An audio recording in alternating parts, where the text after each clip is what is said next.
Bienvenue au Café politique de cette semaine. Aujourd'hui, vendredi 7 novembre. Nous joignons à Caraquette l'éditorialiste et chef de contenu de l'Acadie Nouvelle, François Gravel. Bonjour, François.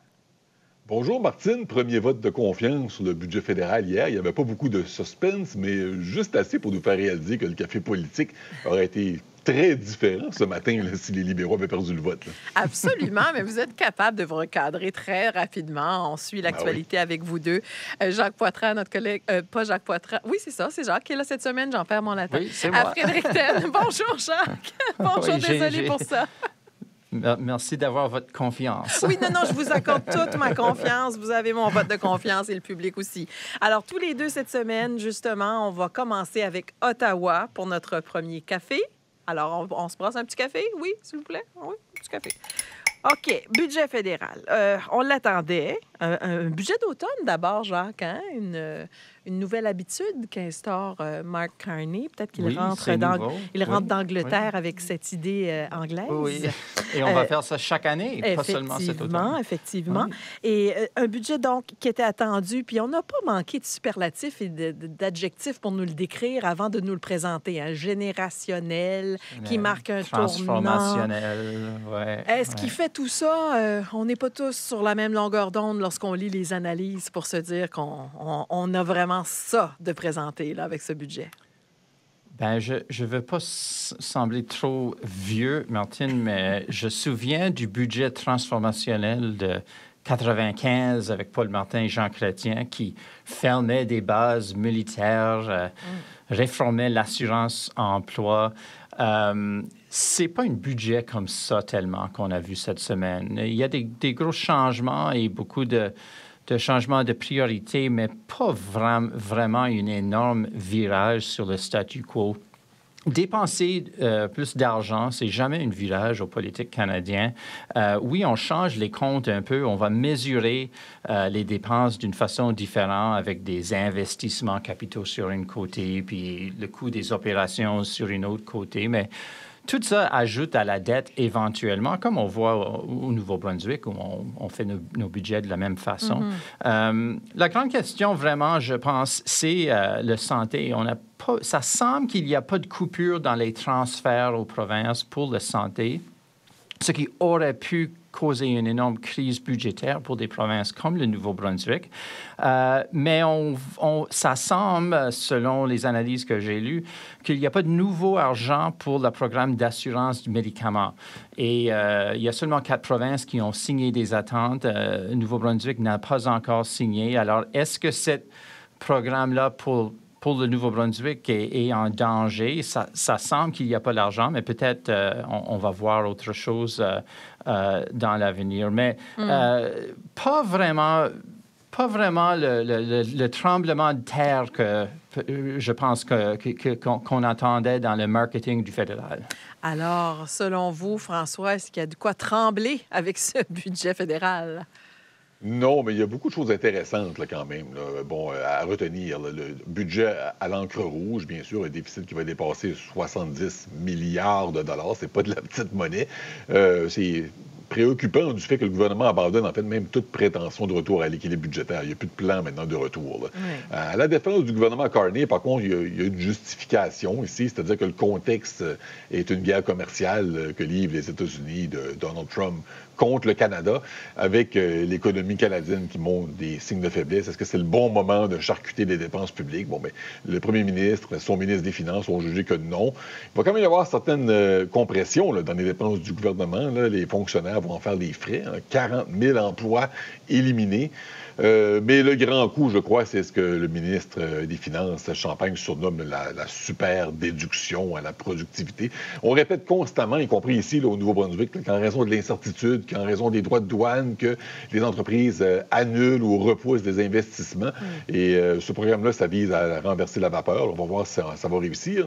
Et pour le Nouveau-Brunswick, il y a des choses intéressantes. Quand même, le gouvernement Holt va certainement vouloir piger, je pense, dans cette enveloppe-là de 51 milliards pour des projets d'infrastructure.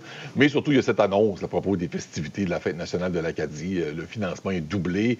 Notre Fête nationale est reconnue au même titre que la Saint-Jean-Baptiste à travers le programme des célébrations et commémorations du Canada. À travers tout ça, c'est pas quelque chose de très majeur en termes d'investissement dans tout le budget, mais c'est une demande de longue date de la société civile acadienne et c'est bien de voir ça retenu. On va passer au prochain sujet. Alors, on va rester à Ottawa parce que François Gravel, Chris d'Entremont, je ne sais pas si vous aviez vu ça venir, mais ça fait partie des dénouements d'une journée comme ça où on se dit, on va replacer nos priorités pour... En fait, ça a fait de l'ombre au budget un petit peu, ce qui s'est passé avec la décision de M. d'Entremont de passer des conservateurs aux libéraux. Oui, il faut dire aussi que le gouvernement Carney est minoritaire, mais pas beaucoup. Il lui manque seulement quelques votes. Et maintenant, avec le transfuge, avec M. Chris d'Entremont, député acadien de la Nouvelle-Écosse, qui traverse la Chambre, ça les rapproche de l'objectif. Et hier soir, il y a un autre député conservateur, là, cette fois-ci à Edmonton, en Alberta, Matt Generou, qui a annoncé sa démission. Il ne joint pas les libéraux, lui, mais il quitte les conservateurs à un moment crucial, avec les votes sur le budget, là, qui sont des votes de confiance qui vont déterminer l'avenir du gouvernement Carney. J'ai le sentiment, puis là, j'ai pas de source là, au sein de l'équipe de Pierre Poilievre, là, mais j'ai le sentiment qu'au sein du caucus du Parti conservateur, il y a beaucoup de monde peut-être qui n'aime pas beaucoup le leadership autoritaire de M. Poilievre, mais quand lui et son parti étaient au sommet dans les sondages, quand la victoire contre Justin Trudeau était pratiquement assurée, quand il était le premier ministre en attente, tout le monde restait dans les rangs. Mais ils ont perdu, les conservateurs, en grande partie en raison de M. Poilievre. Le pouvoir n'est plus à portée de main, mais il s'accroche. Il va probablement remporter facilement le vote de révision de son leadership en janvier, ce qui fait que les membres du caucus, qui n'apprécient peut-être pas beaucoup M. Poilievre, doivent maintenant décider s'il reste à ses côtés ou non. Et on voit que certains sont tentés de joindre les libéraux, d'autant plus que Mark Carney, ce n'est pas Justin Trudeau. Il n'a pas le même effet de repoussoir auprès de la droite canadienne en particulier. Alors, en attendant, le gouvernement Carney, lui, le budget à faire adopter, il lui manque encore des voix, là, malgré les nouvelles des derniers jours. Mais je rappelle, par contre, dans tout ça, que le NPD fédéral, lui, n'a plus de chef, a perdu une bonne partie de ses députés, n'a plus beaucoup d'argent dans les coffres.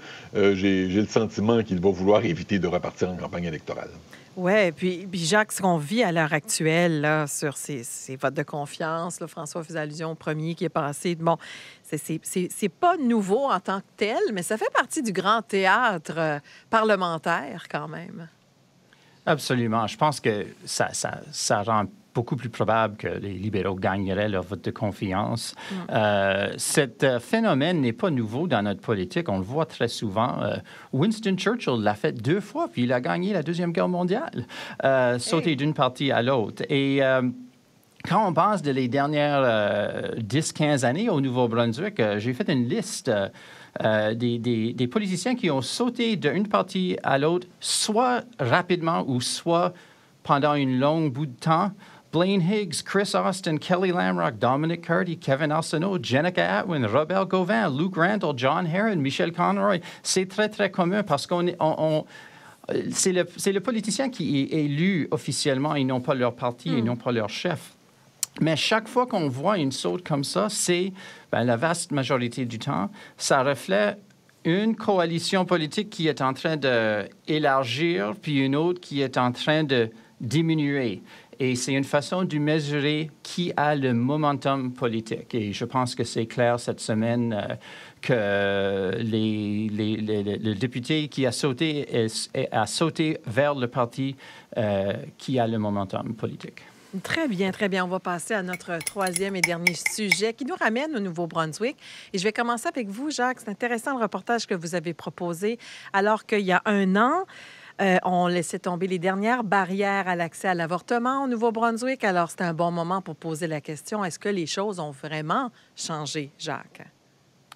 Bien, c'est intéressant parce que sur la surface, on dirait non, parce que cette interdiction sur les fonds publics pour des avortements chirurgicaux dans des cliniques non aux hôpitaux, rien n'a changé. Il n'y a pas de clinique à l'extérieur d'un hôpital qui offre ce service. Alors, le statu quo dans ce sens-là. Mais il y a des nuances parce que une des raisons pourquoi il n'y a pas plus de demandes pour des cliniques, c'est le fait qu'on voit cette augmentation, cette croissance dans l'utilisation et l'accessibilité les avortements médicaux avec des médicaments, 2 pilules qui sont combinées. N'importe quel médecin ou infirmière praticienne peuvent commander ce médicament pour une patiente. Alors, c'est un grand changement dans la demande et selon le ministre John Dornan, c'est pourquoi des médecins ne sont pas venus au gouvernement pour offrir le service chirurgical dans une clinique. Mais il y a encore des questions. Hein. Le fait que des patientes qui ont besoin de la procédure doivent voyager à Bathurst ou Moncton. Le ministre reconnaît que ça peut être une barrière. Le fait qu'il y a des patientes qui peut-être ont un manque de compréhension de leurs options du fait que les médicaments sont disponibles. Et dans ces 2 aspects-là, on ne voit pas beaucoup de changements et le ministre s'engage à continuer de travailler sur ces 2 aspects-là, le voyage et l'information, la publicité. Il faut dire qu'on a quand même une très longue histoire, François Gravel, de ce qu'on a fait ou pas fait là, dans le dossier de l'avortement au Nouveau-Brunswick. Oui, le Nouveau-Brunswick a fait du chemin sur cet enjeu-là. Un chemin qui a été très lent, parsemé de beaucoup d'obstacles, je vous dirais. Mais il a progressé. Et 1 an maintenant, déjà, c'est intéressant de voir le reportage de Jacques et ce retour en arrière. Là. 1 an depuis que le gouvernement Holt a supprimé ça, ce que j'ai toujours considéré comme étant une mesure sexiste, là, c'est-à-dire le règlement qui interdisait le remboursement des interruptions volontaires de grossesse effectuées hors des hôpitaux, dans les cliniques privées. Sauf qu'il n'y en avait qu'une seule clinique qui effectuait ce genre de procédure. Elle était située à Fredericton et elle a fermé ses portes avant l'arrivée au pouvoir des libéraux de Susan Holt, avant que le changement ait lieu dans la loi. Donc, effectivement, concrètement, sur le terrain, rien n'a changé. Il n'y a pas de clinique privée qui offre le service aujourd'hui. Il n'y a pas non plus un plus grand nombre d'hôpitaux qui effectuent des avortements. Ça se limite encore à Moncton et à Bathurst.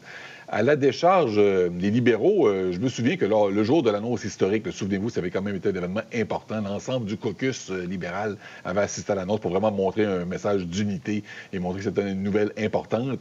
On avait quand même expliqué que tout n'allait pas changer du jour au lendemain, que des cliniques d'avortement n'allaient pas être mises en place dans toutes les villes et dans tous les villages au Nouveau-Brunswick.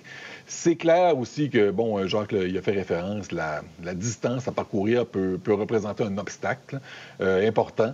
D'un autre côté, la même chose peut être dite pour beaucoup d'autres services aussi. Hein. Si vous avez le cancer et que vous vivez dans le nord du Nouveau-Brunswick, le centre d'oncologie Georges Dumont, ce n'est pas à la porte d'à côté non plus. Donc, c'est vrai pour plusieurs services et celui-là en est un, effectivement, pour les interruptions de grossesse. Cela dit, j'ai pas de scoop là-dessus, mais du tout, mais je ne serais pas étonné, on va dire ça comme ça, si le gouvernement Holt trouve une façon, éventuellement, d'ici la fin du mandat, d'améliorer l'accès aux soins d'interruption volontaire de grossesse d'ici la fin de son mandat. La première ministre Holt laisse l'impression qu'il s'agit d'un enjeu très important pour elle. Et je pense, je vois ça dans ma boule de cristal, je pense qu'elle n'a pas dit son dernier mot là-dessus. C'était en effet... dès le début de son mandat, vous l'avez bien rappelé, là, oui. qu'on a voulu marquer le coup et vraiment afficher les couleurs de ce gouvernement pour ce dossier-là. Alors voilà, c'était nos 3 sujets retenus pour cette semaine. Nous allons passer à vos cafés, mes très chers, et donc un événement de l'actualité ou une personne de notre actualité qui s'est distinguée, qui mérite un café, on ne sait pas lequel. On vous laisse la parole et je commence à Fredericton, dans la capitale, avec vous, Jacques Poitras. Café amer pour la présidente de la Chambre, Francine Landry, qui hier a interdit la phrase ministre junior en disant que c'était non parlementaire. Cette phrase-là a une longue histoire dans notre Assemblée, des membres de l'opposition qui taquinent des ministres qui ne sont pas vraiment des ministres responsables pour un département, mais pour un bureau ou un secrétariat. Glenn Savoie le faisait hier à David Hickey, un ministre responsable pour le logement. Il y avait des plaintes, des chicanes partisanes dans la Chambre, puis Mme Landry a finalement décidé que la phrase était non parlementaire.